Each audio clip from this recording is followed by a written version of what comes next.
Bilis! May sunog! Buksan yung pinto! Buksan yung pinto! Bakit nagalak ito? Hello, ito po yung 911. Nasunog po ang bahay namin. Punong sa kong bahay. Pumunta kayo agad. Bilisan ninyo. Lumabas muna kayo sa kwarto. Paparating na kami. Hindi kami magkalabas. Bilisan ninyo.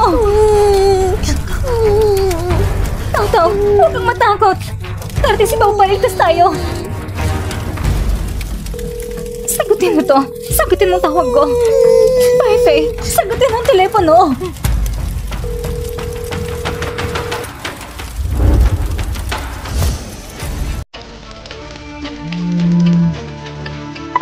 Mukhang nagtagumpay na tayo sa hinaharap. Sabay na tayong uminom. Magdiwang na tayo.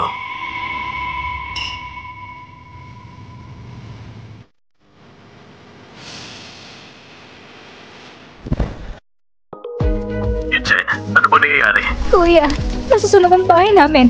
Ako at si Taw-Taw. Nagkala kami sa kwarto. Kung may mangyari sa akin, pakiusap, sabihin mo kay Pai-Fei. Nalagayin si ng mama at papa. Ano? Yunzen, hintayin mo ako. Paparating na ako. Taw-Taw! Taw-Taw! Huwag kang matakot. Ilalabas ka ni mama. Ililigtas ka ni mama. Pangako. Taw-Taw! Buksan yung pinto! Buksan yung pinto! Buksan nyo!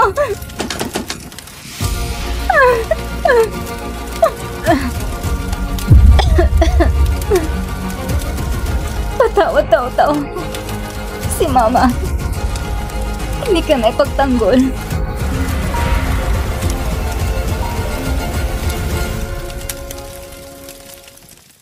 May bahay na nasunog. Inaalam pa ng mga opisyal ang pinagmula ng sunog.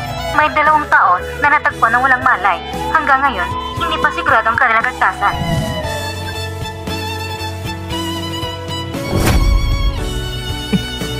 Yunzen, patawad. Nahuli ako. Ito si Yunzen at si Taw-Taw.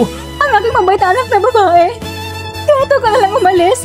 Paano mabubuhay si mama ngayon?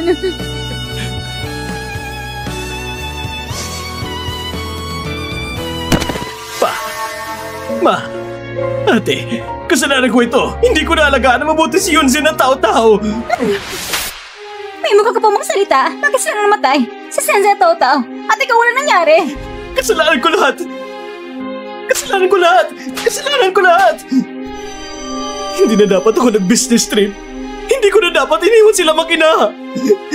Kung mabubuhay lang sila ulit, handa ako mamatay kapalit nila.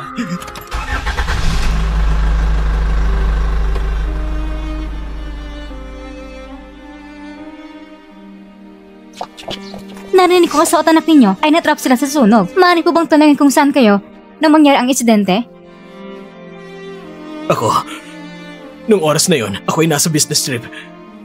Kasalanan ko ang lahat ng ito. Wala na sila ngayon. At wala na rin sa isang buhay ko. Ay, Mr. C, huwag niyo pong isipin ng masama. Kailangan pa kayo ni na Madam Song at Mr. Song. Sila ay umasa pa rin sa inyo. Sa pagkakaalala ko, mayroon pa namang panganay na anak at pangalawang anak na babaeng pamilya Song. Anong panganay? Nakikitira lang siya sa pamilya Song. Isang outsider lang naman siya. Tungkol naman sa pangalawang anak na babae, balang araw, mag-aasawa rin siya. Ipapangako ko, aalagaan ko na mabuti ang mga magulang niya. Ako, si Si Bai-Fei, ay nanunumpa dito. Simula ngayon, para makaipon ng kabutihan para sa aking mag-ina. Naway sa langit. Maging maganda ang buhay nila. Nakakalangkot na sa mundong ito, ang mga nagmamahalan ay napagkiulay ng kamatayan. Sige na, pwede na kayo magsiuwi. Buti na lang, mabilis umikot ang utak mo. Tinulungan mo kong harapin ang mga reporter. Mas marami pa akong pwedeng gawin para sa'yo.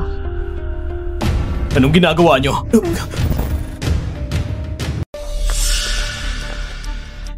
Secretary Yao, halos nadapa siya, kaya inalalayan ko lang. Inalalayan ba o niyakap? Alam mo sa sarili mo ang totoo? Kinyan, alam kong matagal mo na akong kinakainisan. Pati pagsasalita mo, puro patama. Inaabangan mo ba talaga na ako at si Yunzen ay sabay mamatay sa sunog? Doon ka ba sasaya? Wala nang haharang sa'yo sa pagpapakita ang gilas mo sa harap ni na mama at papa. Gusto mong mamatay? Lumayo ka kay Yunzen. Huwag mong dungisan ang daan niya sa kabilang buhay. Ikaw! Si Bai-Fei, binabalaan kita. Mas mabuti na itong sunog talagang walang kinalaman sa'yo. Ipapakita ko sa'yo kung ano ang tunay na impyerno sa lupa. Huwag mo ko pagbintangan! Ano bang tingin mo sa sarili mo para kausapin ako ng ganyan? Ha? Ulol! Yunzen, Ang sunog na to, talaga bang aksidente? Hindi ko kaya paniwalaang umalis ka na. Si Si Baifei, sa harap mabait at sa likod ibang ugali. Isang masamang tao, ganun kabilis siya maghanap ng ibang babae. Nakikipaglandian na naman. Siguradong may kinalaman siya sa sunog. Sa wakas, natanggal ang malaking problema. Panahon na para magdiwang. Ano bang ipagdidiwang mo? Hindi mo ba narinig ang sinabi ni Kin? Kapag may nakuha talaga siya, wala tayong mabuting kahihinatnan. Huwag kang mag-alala. Si Chinyan, isa lang siyang aso ng pamilya Song. Hindi siya makakagawan anumang gulo. Halika, huwag mong hayang magalit ka dahil sa mga taong walang halaga.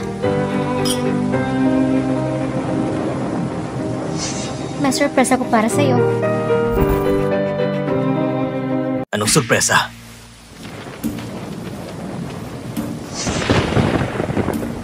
Bye, Faye. Alam kong nawalan ka ng isang anak. Basta gusto mo kong pakasalan, anak ko ng gusto mo, ipapanganak ko para sa'yo. Lele, ang batang ito ngayon, hindi tamang panahon ng paglitaw niya. Paano kung... Anong ibig mong sabihin? Hindi mo pala balak na pakasalan ako? Si Faye, paano ba naging hindi mo kapagseta si Tao Tao? At paano namatay ang dalawa? Hindi alam ng iba, pero ako, mali na sa akin. Tumigil ka!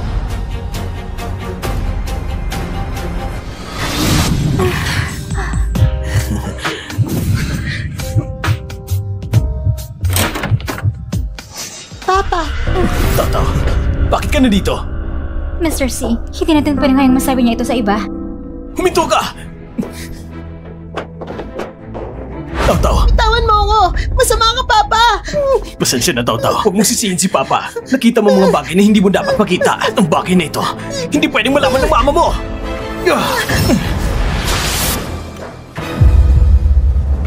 Tao!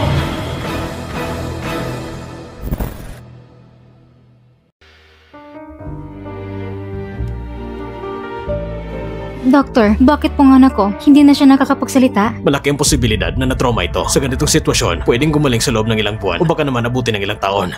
Kailangan yung bigyan ng bata ng gabay sa emosyon. Ilang taon? Huwag ka mag-alala, Yunzen. Hahanap ako ng paraan para gumaling si Tao Tao.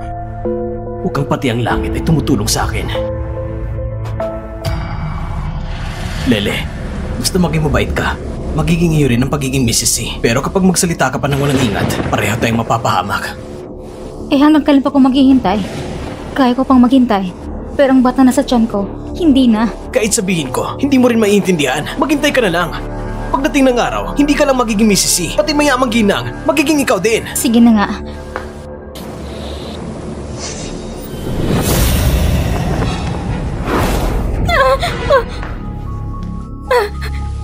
May multo!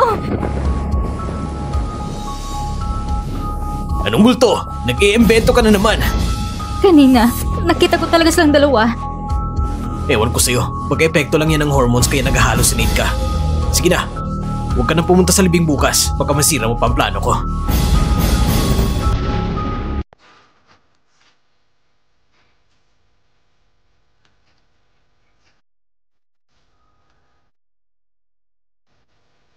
Pa, gusto ko ibenta ang shares ko sa kumpanya at sa pangalan nila Yunzen at Tao Tao.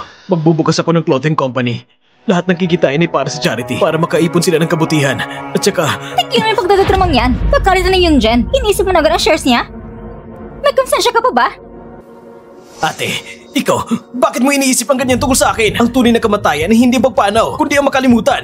Ang ginagawa ko, umaasa rin ako na mas maraming taong makakaalala kay Yunzen at Tao Tao ng habang buhay. Tama ang sinabi ni Baife. Hindi natin dapat kalimutan si Yunzen at Tao Tao. Magpapag-ipon ng mabuting kapalaran para sa mga bata ay mabuti rin. Kayo. Huwag ka nang magsalita. Gagawin natin ang sinabi ni Baife.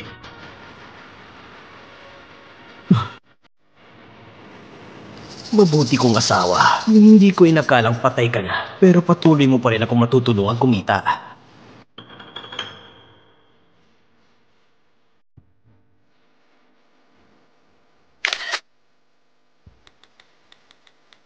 Ang araw na ito, matagal ko nang hinihintay.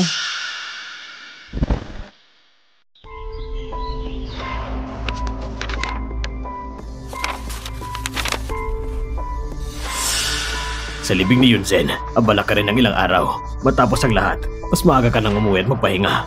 Pa, ayos lang ako. Basta si Yunzen at Tao Tao ay masaya sa kabilang mundo, wala nang pagsisisi sa puso ko.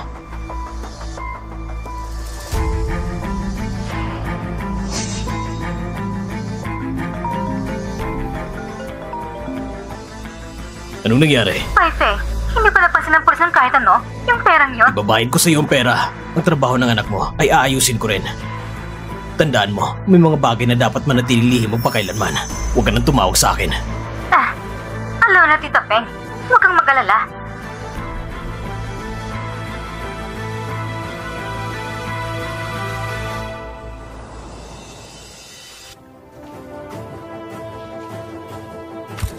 Magandang umaga sa inyong lahat.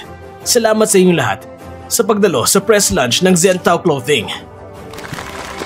Binabati namin si CEO sa paglista ng kumpanya. Pagkalipas ng isang taon, naalala mo pa ba ang pagsisimula ng tatak? Siyempre, naalala ko. Ito'y para sa akin. Itinatag para sa akin bigla ang namatay na asawa at anak.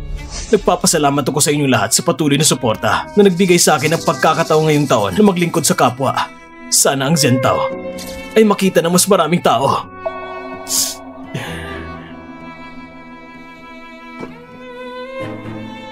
Pasensya na talaga. Medyo nawala ako sa sarili ko tuwing naisip ko sila. Hindi ko talaga maiwasang maluha ang aking mga mata. Kung may tanong pa kayo, malaya kayo magtanong. Sasagutin ko. Gusto kong itanong kay COC, sa nakaraang taon, nangal ka ba tungkol sa kanila? Narinig ko ng mata sila sa sunog. Sa iyong panaginip, ano bang itsura nila? Natakot ka ba? Pasensya na, wala na talagang palatandaan na buhay pa siya. Paano pwedeng may parehong mga mata? Kahit pati ang nunal sa mata ay pareho. Baka si Song Yunzen hindi pa talaga namatay. Ikaw COC, bakit hindi mo sinagot ang tanong ko? Hindi mo ba sila na panaginipan? O inaamin mo lang na natatakot ka? COC, nakasubay ba yung mga reporter? Ano bang kinakatakutan ko? Ang takot ko ay hindi sila lumitaw sa panaginip ko.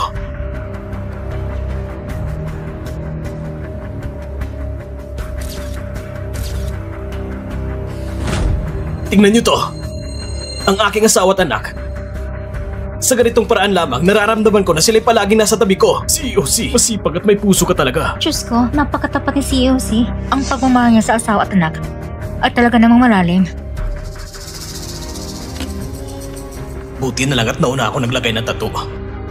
Sino ba talagang babaeng ito?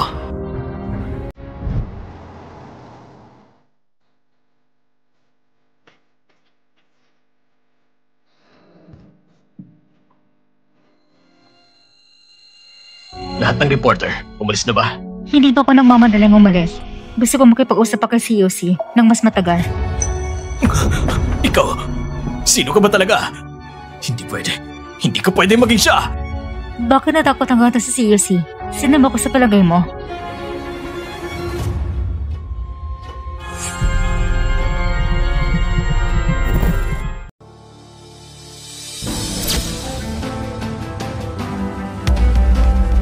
Oras na para mapakilala ng maayos. Ako ay taga Yua Media News, reporter Yunsong.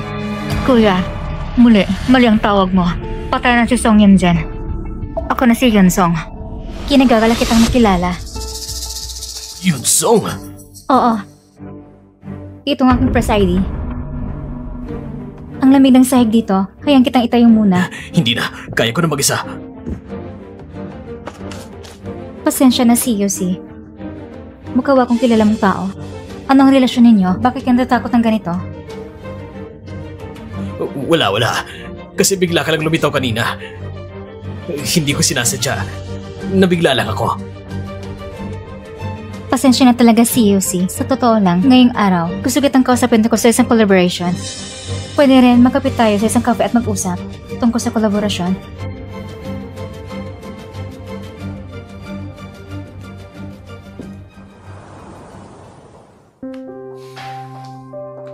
Pasensya na sa paghihintay COC. Medyo natagalan ako. Walang problema, Miss Yun.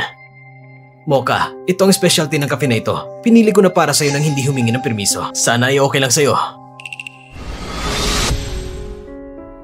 Si Faye, bakit mo ko binila ng mocha? Nakalimutan mo ba na hindi ko pwedeng kainin ng tsokolate? Pasensya na. Nagka-allergy na ako.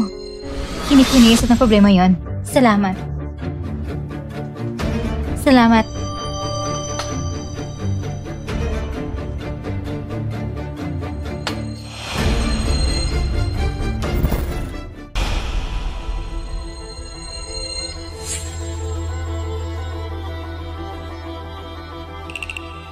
Marahil narinig yun na tungkol sa amin sa Wami News. Nagbubukas ang kumain ng bagong larangan. Gusto namin gumawa ng news interviews sa pamamagitan ng livestream. Ngunit mula nang pumasok ako at nakitang balita ninyo, ang sunog na iyon ay nag-alis sa inyo ng asawa at anak. Napakabutal na realidad. Ngunit, nakabangon kayo agad at nagtatag ng brand para sa inyong pamilya. Ginagawang kabutihan, katapangan at determinasyon ang pagmamahal sa pamilya at sa kapwa. Tulad ng inyo ay siyang gusto kong i-interview. Mga taong may malaking puso. Talagang inspirasyon.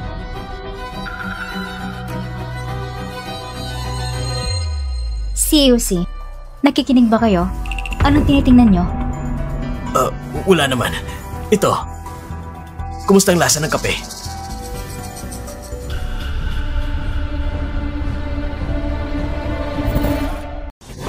Miss Yun, ayos ka lang ba? Wala naman. Masarap ang mocha dito. Talaga ba? Mukhang ako lang talaga nag-iisip ng sobra. Naubos ko na rin kape. Ituloy na natin ang pag-uusap tungkol sa sinabi ko kanina. Sige. Magpatuloy ka. Alam ko naman na kumita kayo ng gamit ng pera ng patay para ma-IPO ang kumpanya. Pero gusto niyo umangat pa at makapasok sa top 3 ng industriya. Ang pagsali sa aming live interview, malamang pinakamainaw ng pagpili. Anong ibig mong sabihin? Pasensya na. Medyo diretsyo lang talaga kung magsalita at bilang nasa industriya kami ng balita, medyo matalas ang pananalita namin. Kung na-offend ko kayo, tapos puso kong humihingi ng paumanhin.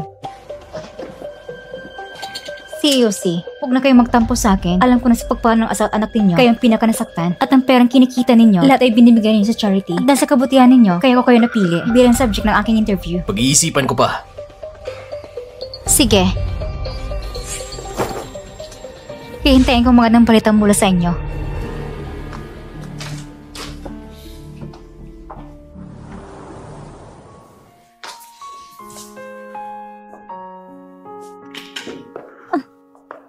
Ayaw mo na bang mabuhay? Alam mo namang allergic ka sa tsokolate, pero ininom mo pa rin ang mocha. Kung ako lang na nabuhay, ang buhay kong ito ay para ipagganti si Tautau. Mama, Tautau, nakakapagsalita ka na. si Papa at si Tita yung nakita ko ng halikan. Tapos itinulak ako ni Papa pababa ng hagdan. Mama, huwag kang umiyak. Tautau! Bago ko uminom ng mocha, umiinom na ako ng gamot. Wala akong pangarap na mamatay. Ang pumatay kay Tautau, hindi pa napaparusahan. Hindi ko hayag may mangyari sa akin. Kung ganun, anong balak mong gawin? Si Saibay Fei noon, nang lakas loob itulak si Tautau pababa. Hindi mo rin siya na nag-utos nito. Gagamit ang pagkataon ni Yonsong para lapitan si Saibay Fei pag nalaman ko ng katotohanan. Sisiguraduhin kong masisira ang pangalan niya. Mr. C, yung Miss Yun na yon, totoo siyang reporter ng Wami News Network. Galing siya sa ibang bansa at tumbuhan na siyang empleyado. Bukod pa ron, ang Wami kamakailan may proyekto para sa live interview. Mr. C, may mungkahi ako.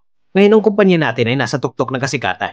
Kung may media na tutulong at magpasiklab na palakihin muli ang dating issue, makakahakot tayo ng panibagong atensyon. Baka may pagkakataon pa na maging isa sa nangungunang 3 kumpanya sa industriya ng damit. Sige, kontakin mo si Miss Yun at dalhin siya dito sa kumpanya para pag-usapan ng detalyado. Opo.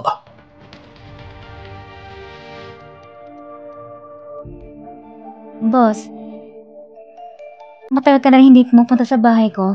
Ngayong gabi, gusto mo bang mag-relax muna? Anong ginagawa ninyo? Eh nako Miss Yao, hindi ka pwede pumasok. Eh talagang pasensya na Mr. C, hindi namin napigilan si Miss Yao. Pumunta ka muna sa baba. Opo. Ikaw na salbahe. Inagay ko pa si Vibe sa harap ko. Hindi ka ba matakot? Hindi ka naman may-ari dito. Akala mo ba kung sino ka? Akala mo ba kung anong halaga mo? Ikaw na salbahe. Tingnan natin kung malakas na kapag masalita. Anong karapatan mong para tamaan ako? Ikaw!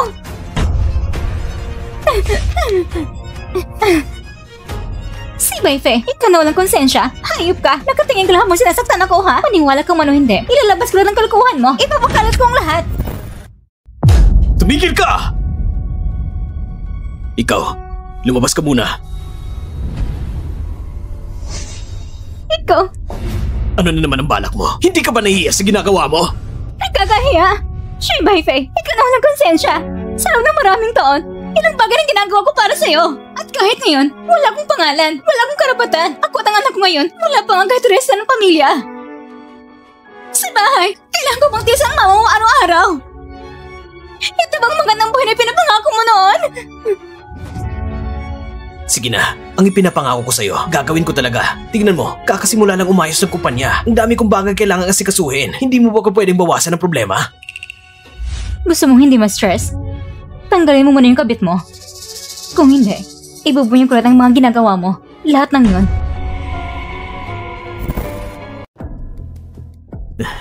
Sige, susundin ko lahat. Isang empleyado lang naman yun. Tatanggalin ko agad siya. Ayan, ganyan dapat. Sige, umuwi ka na't alagaan ng bata. Huwag mong hayaang may makakita.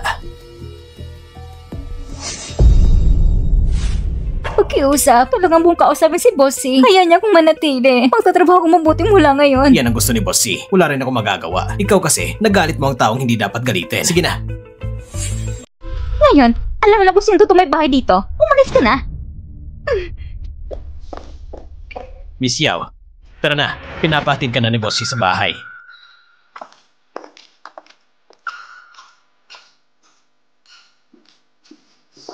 Hello.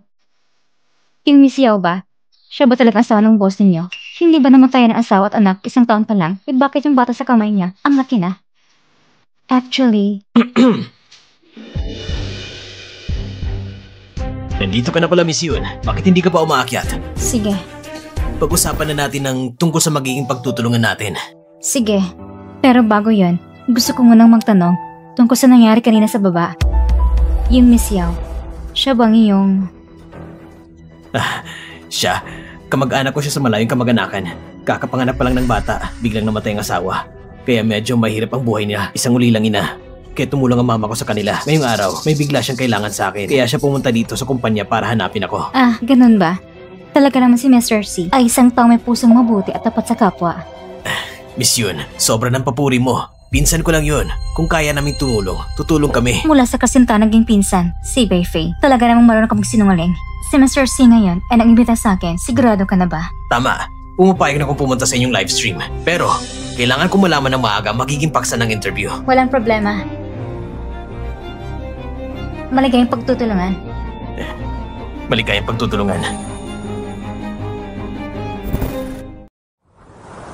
Magandang araw sa inyong lahat, mga kaibigan. Maligayang pagdating sa espesyal na livestream ng Wame. Ako ang inyong host, Yun Song. At sa tabi ko naman, ang ating paunang bisita para sa episode na ito. Kilala bilang negosyante mapagmahal sa kapwa, si Mr. Sei Baifei. Sei Baifei ay siyang lumitaw sa trahedya ng sunog kung saan ang walang asawa at anak niya para sa kanyang pamilya. Tinatag niya isang clothing brand at gumagawa ng charitable work. Sobrang maaalalahanin talaga siya. Tunay na papiro si Mr. C, mayroong 100,000 taon na nakasubaba sa livestream. Opisyal natin sisimula ang interview ngayong araw.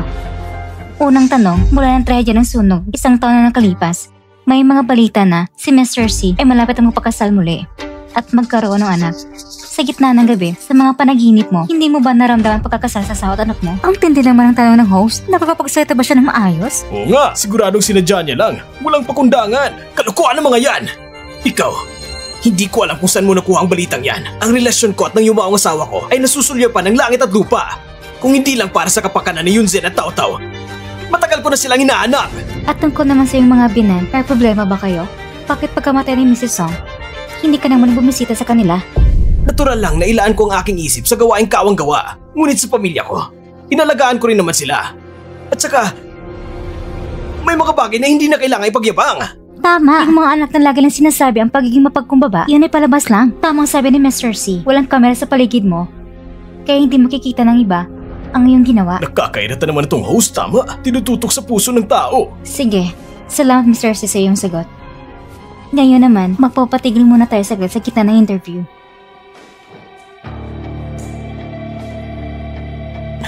Tatanungin kita, bakit hindi mo sinusunod ang script ng mga tanong? Huwag kang mag-alala Mr. C, ginagawa ko lang ito para sa epekto ng livestream. At saka, maaari nitong alisin ang pagdududa ng mga tatungkol sa'yo. Pwede mong tinaan sales data ng kumpanya mo. Mr. C, ang sales ngayong gabi ay nakapag-record ng pinakamataas. Ano? Ano Mr. C, hindi ka pa naniniwala? Maganda na tayo, ipagpatuloy natin ang interview.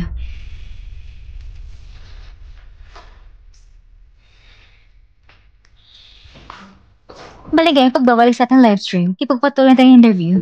Mr. C, pag-usapan natin na medyo magana paksa. Nais kong malaman kung paano niya nakilala at mula si Mrs. Song noon. Paano kayo nagkaintindi at nagmamahalan? Ito. Noong mga panahong iyon, ako isa pa lamang maliit na ahente noon. Siya ang aking kliyente. Kumusta Miss Song? Sa mga nakarang araw, ito ang nakita naming pinakamagandang unit ng bahay. Talagang maganda. Bukas natin pirma ng kontrata. Walang problema.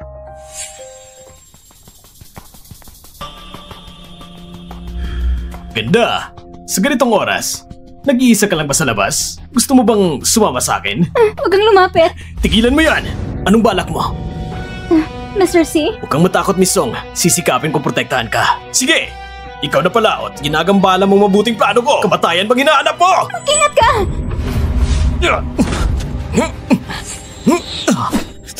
Tumawag na ko ng pulis! Mr. C, anong gagawin natin? Ang dami mong dugo. Huwag kang mag-alala. Mas masakit pa sa puso ko kaysa sa kamay ko. Tignan niyo to. Dahil sa peklat na ito, ipinagkatiwala sa akin ni Yunzun ang buong buhay niya. Pero sa huli, hindi ko siya naiprotektahan ng maayos. Bakit ang mga tao nagmamahalan ay kailangan magpakalayo sa mundo? Hindi ba't para sa pagpapakasal ito? Gusto ko lang ng lalaki na katulad ni Mr. C, mapagmahal, matapat at mabait. Ang kwento ni Mr. C, talagang nakakakilig. Ngunit pagkatapos ng investigasyon, nalaman namin na pagkatapos ng insidente, binigyan niya ng pera ang lalaki na kasugat sa kanya. Anong tunay na motibo niya? Ngayon sa live, may bisita rin tayo. Isa pang sangkot sa insidente, hanggang member na si Awang upang ipaliwanag na nangyari. Maligayang pagdating Awang. Umupo ka. Gusto kong itanong sa'yo, bakit nang sinugat mo si Mr. C? Hindi lang niya pinila magkipagsundo, binigyan ka pa niya ng pera. Ito ba'y para lamang upang mapasaya ang puso mo? Plano ba ni Mr. C ito noon? Miss Yun, huwag ka magkalat ng kwento. Noon, nais ko lang na hindi lumala ang problema. At kung pwede, patawarin mo ang tao. Mr. Fei, huwag mo na rin pahirapan ng lahat. Mr. Fei, kung hindi dahil sa kabutihang loob mo na nagbayad sa paggamot ng mama ko at tinulungan mo pa ako makahanap ng trabaho, marahil hindi na ako nabubuhay ngayon. Ano? Ikaw? Mama, para nakita ko isang buhay na Buddha. Gaano kaya kabait ang isang lalaki na mamahal sa asawa niya? Karapat-dapat lang na may asawa siya. Ngayon, pupunta ko sa susunod na daang order. Ang mga dami sa brand niya, suportahan natin si Mr. C. Oo. Pero ang lahat ng yun ay nakaraan na. Miss Yun, salamat sa'yo. Dahil sa'yo, naabot ng kumpanya ang bagong record sa benta. Walang alam Mr. C. Kung hindi dahil sa kabutihang loob mo, paano kung makakamit ng ganitong pagkakataon para sa kabutihan? Hindi na nakakapagtaka kung bakit nawalang puso ni Mrs. C noon. Kaya ngayon, marami na center ang nakakagusto sa'yo. Tahimik nilang inihayag ang paghanga. Miss Yun, talaga ba? Tama. Ang kaibigan ko ay may ginawang swimming pool. Bukas, gusto mo bang subukan? Ang babaeng ito, kahit sa mga mata o sa likuran, parang kapareho ni Yunzen. Talaga bang pagkakataon lang ito? May marka ng paru-paro sa balikat ni Yunzen. Kung may marka rin siya, hindi na ito basta-bastang pagkakataon. Sige, magkita tayo bukas. Sige.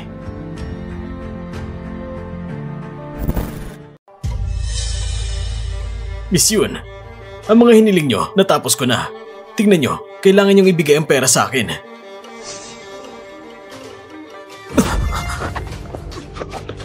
Miss Yun, ano bang ibig sabihin ito?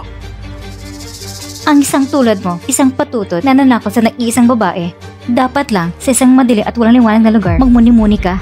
Hindi! Hindi! Bitawan niyo ako! Kumusta ng interview? Ayos naman. Si Sebay Fei, inibitahan niya ako ng lumangoy bukas. Siguro, gusto niya makita ang marka ko. Anong gagawin natin? Sa maikling panahon, wala kang oras para tanggalin ang marka. Huwag kang mag-alala, may plano na ako.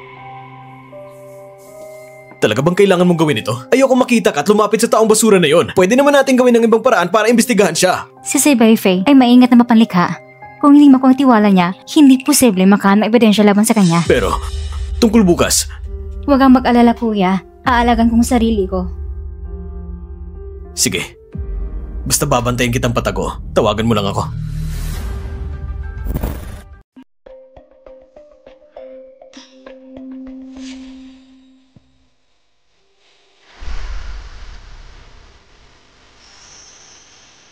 Bakit hindi nakalanta ng balikat? Bye, Faye. Huwag kang masyadong halata. Gusto mo ba siya makita makabikini? Halika, may sasabihin ako sa'yo. Huwag kang mag-alala. Pag-uban ng damit ng babae, eksperto ako sa ganoon. Ano bang pinaplano niyo sa likod ko? Ano bang pwede planuhin? Pero Miss Yun, kakauwi mo lang galing abroad. Sobrang konserbatibo ng suot mo. Kahit swimsuit, hindi mo nga naisuot. Dongshen, huwag ka naman magbiro ng ganyan. Wala namang masama sa pagsuot ng swimsuit, pero hindi ko alam, Mr. Shaw, may lakas ka bang magpasuot sa akin? Ano ba yan? Kung ikaw magsusuot din ako. Sige, Mr. Shaw.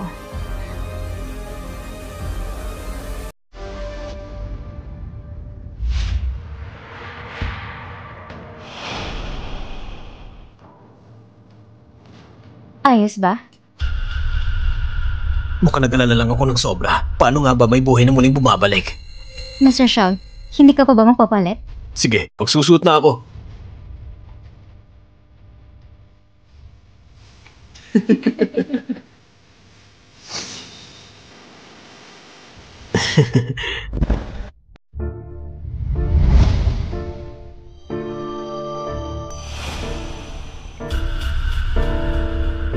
Ngayon, dapat itong malas ang pagdududa ni Sabay Faye. Miss Yun, pasensya na. Si Dongshan, hindi niya talaga alam ang hangganan niya. Medyo nagugutom na ako. Kung talagang nahihiya ka, bakit hindi mo ko ano yung kumain sa restaurant? Hindi naman sa ayaw kitang anyayahang kumain. Pero sa restaurant, kailangan pa natin magpa-reserve ng maaga, di ba? Walang problema, may membership ako. Tara na.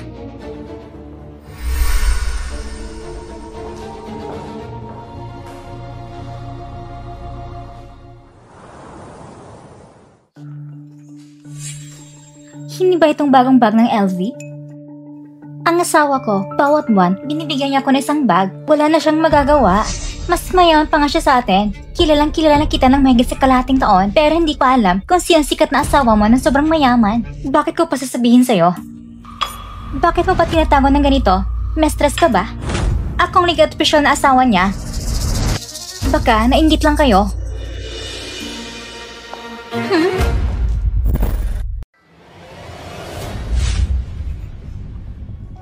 Miss, bawal pumasok ang walang membership. May membership ang asawa ko. Kakapasok lang niya. Tawagan mo siya para bumaba at sunduin ka.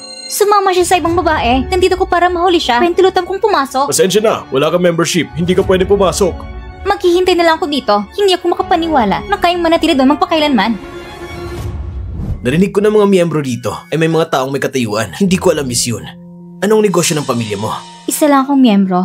Kung gusto mo, Mr. Faye, pwede rin kitang tulong para makakuha ng membership. Ang ama ko ay isang negosyante sa ibang bansa at may maraming resources sa bansa.